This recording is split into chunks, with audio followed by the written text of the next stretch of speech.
ay nakakita ang grupo sa daan ng isang abandonadong campervan habang ang TX ay bumangon sa insidente na nawasak ang kanang kamay. Pinaliwanag naman ng T-850 sa dalawa na matapos mapaslang ng Terminatrix ang fiancé ni Kate ay malaki ang posibilidad na isusunod ng kalaban ang ama niya. Dahil si General Brewster ang kasalukuyang nangangasiwa ng CRS o Cyber Research System ng militar at ng Skynet AI, binunyag pa ng Terminator na mamayang gabi malolaunch ang mga missile nila ng militar o ang Judgment Day na magsisimula ng nuclear war ng mga tao laban sa mga machine. Minungkahi naman ni John na pigilan nila ang pag-launch ngunit tumanggi ang T-850 dahil mas mabuti nang magtungo sila sa Mojave Desert upang maging ligtas sila mula sa pagsabog. Pero pinagbantaan ni John ang T-850 na tatapusin ang sarili kung hindi nila pipigilan ang Judgment Day at sumang-ayon na rin ang Terminator sa lalaki. Samantala ang TX ay nagpanggap na empleyado ng CRS at hinak niya ang system ng mga T-1 drone. Habang nagdadrive naman ay pinaliwanag ng Terminator na siya ang tumapos kay John sa future mula sa utos ng Skynet dahil sa naging labis na malapit siya sa katulad na modelo niya noon.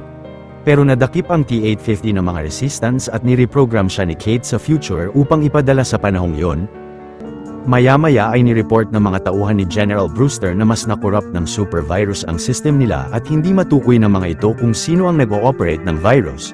Pagkatapos ay pinilit si General Brewster ng chairman na i-activate ang Skynet AI upang mawasak nito ang virus. Ang general naman ay mabigat ang kalooban na inactivate nga ang Skynet at binigyan niya ng kontrol ang AI sa buong database ng militar subalit biglang nag-malfunction ang system nila. Kalaunan ay lumapit si Kate sa ama at pinagbabaril ito ng T-850 ngunit ito pala ang TX at binaril nito ang general. Pero patuloy na binaril ng Terminator ang TX at nahulog ito sa ibaba ng gusali. Pagkatapos ay pinaliwanag ni John kay Brewster na ang Skynet mismo ang virus dahil naging sobrang intelihente na ito. Subalit biglang pinagbabaril ng dalawang T-1 drone ang mga empleyado ng pasilidad pero ang T-850 Terminator ay mabilis na inatake at pinatumba ang mga ito. Agad na pinunta ng tatlo ang general sa opisina niya at kinuha nila roon ang pulang folder na naglalaman ng code upang may shutdown ang Skynet. Nasabi pa ni Brewster na kailangan nilang magtungo sa Crystal Peak Facility kung nasaan ang system core ng AI. Subalit mabilis na pinasabugan sila ng missile ng isang hunter-killer drone na kinamatay ng tuluyan ni General Brewster at labis na kinalungkot ni Kate ang sinapit ng ama. Ilang saglit ay nakasalubong nila sa daan ang Terminatrix at mag-isang kinalaban nito ng T-850. Kalaunan ay biglang pinasabugan sina John ng missile ng hunter-killer drone pero si Kate ay matapang na pinagbabaril ang drone hanggang sa mawasak ito. Samantala kahit sobrang lakas ng Terminatrix ay hindi sumuko ang T-850 na makipagsagupaan sa kalaban hanggang sa mapunta sila sa palikuran ng gusali. Hindi nagtagal ay matapos ang mahabang bakbakan nila ay nagawang masunog ng TX ang mukha ng T-850 pero nakuryente niya ang kalaban na kinatalsik nilang dalawa. Subalit labis na napinsala ang T-850 at winasak ng TX ang leeg niya bago nito kinontrol ang system niya. Hindi nagtagal ay naabutan sina John ng TX at tinangka silang atakihin ng kalaban. Pero biglang napadikit ang katawan ng Terminatrix sa magnetic equipment ng pasilidad at unti-unti itong nalulusaw. Pagkatapos ay nakita ni John ang eroplano ni General Brewster sa gusali habang ang TX ay winasak ang magnetic equipment.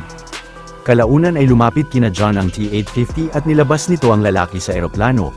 Pero bago tapusin ng Terminator si John ay pinaalala ng lalaki sa kanya na ang misyon niya ay iligtas sila ni Kate at pinaalis ng T-850 ang dalawa sakay ng eroplano.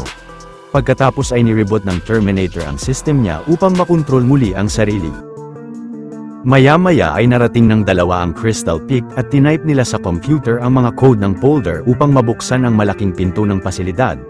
Ngunit biglang nag-crash roon ang helicopter na sinasakyan ng TX pero bago makalapit ang kalaban sa dalawa ay bumagsak rin sa pasilidad ang helicopter na sinasakyan ng T-850. Nagmadali namang pinigilan ng Terminator ang pagsarado ng malaking pinto at pinapasok niya sa loob ang dalawa. Nang nahawakan ng TX ang paa ni John ay pinigilan ito ng T-850 at sinalpak sa kalaban ang power cell niya na malakas na kinasabog nilang dalawa. Sa kasalukuyang iyon ay gamit ang mga bombang dala ni John ay plano nilang pasabugin ang system core ng Skynet sa Crystal Peak. Subalit labis na nadismaya sina John at Kate dahil hindi nila makita sa pasilidad ang system core at na-realize nilang isa pala yung bunker. Nasabi ni Kate na doon sila pinapunta ng ama niya upang maligtas sila mula sa magaganap na nuclear war dahil wala palang system core ang Skynet AI at tumatakbo ang software nito sa mga computer ng buong mundo kaya't hindi nila ito mapipigilan. Kalaunan ay sinimulan na ng Skynet ang pag-launch ng mga nuclear missile ng bansa upang puksain ang sangkatauhan o ang Judgment Day. Pero si John ay nakausap sa radyo ng bunker ang mga opisyal ng mga military na nalilito at nagtatanong sa kanya ng dapat nilang gawin at doon na nagsimula ang pagiging leader niya ng resistance laban sa mga machine. Dito na nagwawakas ang istorya ng pelikula. Kung natuwa at nagustuhan nyo ang ating tinampok na pelikula ngayong araw ay maaari nyo rin panuorin ang iba pang mga Tagalog recaps natin sa main page ng ating channel, at syempre huwag nyong kalimutan na mag-like, subscribe at mag-hit ng notification bell dahil marami pa tayong tatampok na exciting na mga pelikula sa mga susunod na linggo. See you on the next one mga Juan.